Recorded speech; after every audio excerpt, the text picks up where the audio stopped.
Blogger പറഞ്ഞേക്കുന്നത് ഞങ്ങൾ promote ചെയ്തിട്ടേ ഇല്ല. ഇത് പിന്നെ എന്നതാണ് ഈ പ്രൊമോട്ട് ചെയ്തത്? മതിൽ പണിതത് മറുനാടൻ.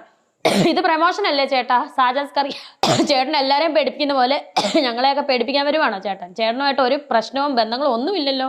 ഇത് പ്രൊമോഷൻ അല്ലേ ചേട്ടാ? എന്തിനാ ഈ കള്ളം പറയുന്നത്? ഇത് പ്രൊമോഷൻ അല്ലേ? അത് പ്രൊമോഷൻ ആണെങ്കിൽ എന്താണ് എന്റെ രണസുനെ ഒന്ന് ചോദിച്ചോട്ടെ.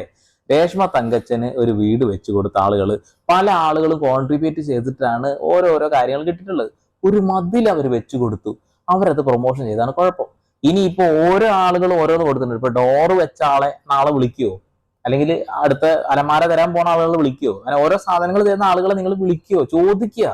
എന്തായാലും ദാനമായി കിട്ടിയതിൽ ചുരുണ്ടു കൂടുക എന്നല്ലാതെ അനാവശ്യമായിട്ട് ഇപ്പൊ നിങ്ങളെ ബാധിക്കാത്ത വിഷയങ്ങൾ എന്താണ് നിങ്ങളെ കുറിച്ച് ആരെന്ത് ചെയ്താലും എനിക്ക് കുഴപ്പമില്ല. എന്റെ ശരീരത്തിൽ സ്പർശിക്കാതിരുന്ന വേദനിക്കാതിരുന്ന മാത്രം മതി എന്നാണല്ലോ പറഞ്ഞിട്ടുള്ളത്.